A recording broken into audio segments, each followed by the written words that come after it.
बिस्मिल्लाहिर्रहमानिर्रहीम अस्सलाम वालेकुम एवरीवन। आप देख रहे हैं विजन वाई, मैं हूं मीर नवीन। गुजारिश कर दूं कि हम जो भी तज्ज़िया करते हैं वो बिल्कुल ओपन तज्ज़िया होता है, किसी पार्टी के हक़ में नहीं होता और ना ही किसी की पार्टी के ख़िलाफ़ होता है।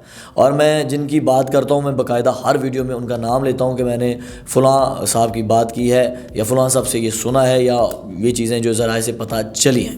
लिहाजा पहले पूरी वीडियो देखा करें, उसके बाद कोई भी कमेंट कोई भी बात वीडियो देखने के बाद किया करें और फिर आज़ादाना एक कमेंट किया करें और बताया करें कि आप इसमें आपके पास जो भी बात हो खुल के शेयर किया करें। कर्नल इनामुर रहीम का इंटरव्यू है जी। कर्नल इनामुर रहीम साहब जो है उन्होंने एक इंटरव्यू दिया और उन्होंने बड़े बड़े इंकशाफात कर दिए। उन्होंने कहा जी जनरल कियानी साहब की एक्सटेंशन जो है उसको मैंने चैलेंज किया था, उसके बाद मेरी गाड़ी को आग लगवा दी गई थी। जनरल कियानी आपको याद होगा, जनरल कियानी का ही दौर था कि जब उसामा बिन लादेन का वाक़या हुआ, आपको याद होगा यूसुफ रज़ा गिलानी साहब तब वज़ीर आज़म थे। उन्होंने कहा जनरल कियानी के दौर में इतना बड़ा सान्या हो जाता है, इतना बड़ा वाक़या हो जाता है, उन्हें पार्लियामेंट में बुला के पूछा जाता है भाई कहाँ थे तुम, तुम्हारी फ़ोर्स कहाँ थी, अमेरिका के बंदे आए यहाँ इतना बड़ा ऑपरेशन करके चले गए, तुम्हें पता ही नहीं। लेकिन आपको पता है उसके ऊपर सदर साहब ने और वज़ीर आज़म जो हमारे उस वक्त थे यूसुफ रज़ा गिलानी साहब, उन्होंने अमेरिका को मुबारकबाद दी थी कि आपका ये प्लान जो आपका मिशन है वो कामयाब हो गया। बाद में लोगों ने कहा भैया तुम क्या कर रहे हो, कई लोगों ने उसके ख़िलाफ़ जाने की भी कोशिश की लेकिन उन्हें चुप करवा दिया गया कि भैया तुम क्या कर रहे हो। उन्होंने कहा भैया हमारा दफ़ाई निज़ाम कमज़ोर इस तरह नज़र आता है कि एक बंदा आया है, वो आके एक मुल्क आया है, उसने अपने जहाज़ मंगवाए हैं, यहाँ पे बंदों को मारा है, वहाँ पे ऑपरेशन करके चला गया और किसी को पता ही नहीं, वो हमारे रिडार में ही नहीं आए।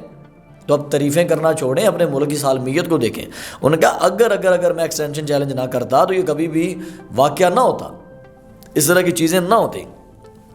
फिर उन्होंने एक और बड़ी खूबसूरत बात की, उन्होंने कहा कोई भी मामला ना उसमें आर्मी चीफ़ का बहुत बड़ा हाथ होता है। और उन्होंने कहा जी जनरल अयूब साहब थे, उनके अपने दो ही बेटे थे, तो उन्होंने अपने दोनों बेटों को आर्मी की जॉब से हटाया और हटा के उन्होंने कहा बेटा कोई काम शाम करो। वो रातों रात मालिक बने कंपनीज़ के और बड़ा उन्होंने पैसा कमाया।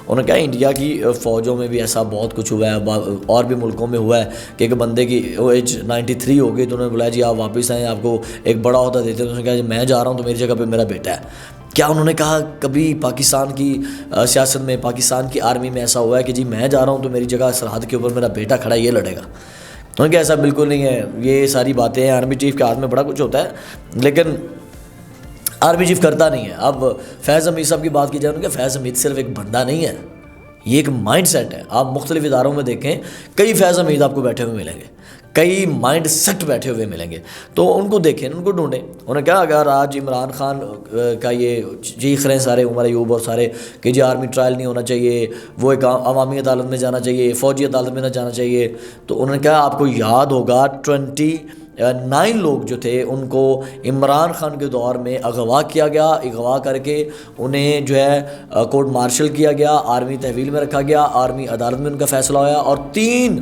लोगों को सज़ाए मौत भी हुई। तब कहा था आपका कानून जो आज आप चीख के कह रहे हैं कि इमरान खान को सिविल अदालत में जाना चाहिए, इमरान खान को आर्मी अदालत में ना लेके जाएं इमरान खान का। उन्होंने कहा अगर आज इमरान खान का कोर्ट मार्शल होता है या उन्हें आर्मी अदालत सज़ा सुनाती है तो मैं समझता हूँ ये मकाफ़ात अमल है कि तब आप लोग चुप थे। तब भी जो आपने 29 लोगों को घर से उठाया, अगवा किया, आपने उनके ऊपर केस चलाए, कोर्ट मार्शल किया और फिर आपने उनको मिलिट्री अदालत में लेके गए और 3 लोगों को सज़ाए मौत दी, तब आपका दिल नहीं लर्जा? तब आपने नहीं कहा ये सिविलियंस हैं, इनको आम अदालत में जाना चाहिए, ये क्यों मतलब ये फ़ौजी अदालत में आ रहे हैं, क्यों इनके साथ ऐसा हो रहा है? तब कोई आपको कानून याद नहीं आया। अब आप जो है आके कह रहे हैं नहीं इमरान खान सिविलियन है तो उसको वहाँ पे सजा दें, वहाँ पे दें। तो उन्होंने कहा जी ऐसी बिल्कुल भी खैर मैं तो समझूँगा कि ये चीज़ गलत है। और फिर सवाल एक हुआ उनसे कि बाजवा साहब के हवाले से क्या कहेंगे कि बाजवा साहब को आजकल आड़े हाथों नहीं लिया जा रहा। उनके बाजवा भी शायद जल्दी दांत के नीचे आ जाएगा।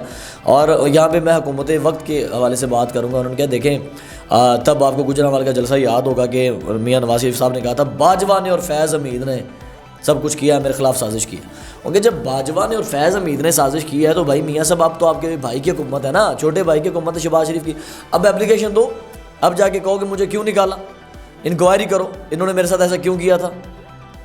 नहीं बोलेंगे, नहीं बोलेंगे।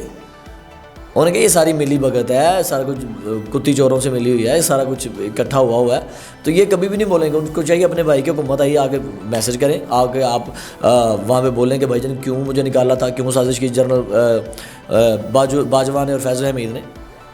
तो मेरा ख्याल है उन्होंने कहा कि ये सारी बातें हैं, हमारे जो हुक्मरान हैं उनके तो खैर प्रोटोकॉल ही ख़त्म नहीं हो रहे।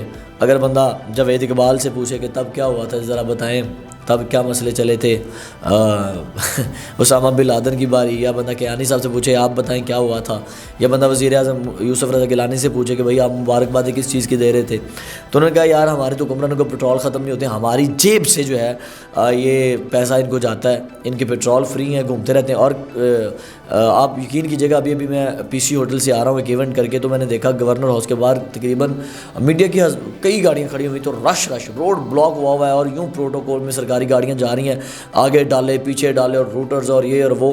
पैसा किसका लग रहा है? आवाम का। पेट्रोल किसकी जेब से जा रहा है? आवाम की। तो कह रहे हैं इनका तो प्रोटोकॉल ही ख़त्म नहीं होता। इमरान खान का दौर आया था, हमें लगा कि भाई प्रोटोकॉल थोड़ा कम हो जाएगा, लेकिन वो भी साथ साथ 14 15 गाड़ियाँ लेके आगे पीछे निकलते रहे। तो उन्होंने कहा कि ये इनका प्रोटोकॉल ख़त्म हो तो ये मुल्क के बारे में सोचें। तो आर्मी चीफ़ के हाथ में सब गेम होती है, तो ये सारी मिली भगत है, इसके अलावा मैं और कुछ नहीं कह सकता। देखते रहिए विजन वाई। मीर नवीद को इजाज़त दीजिए। अल्लाह ने के बाद।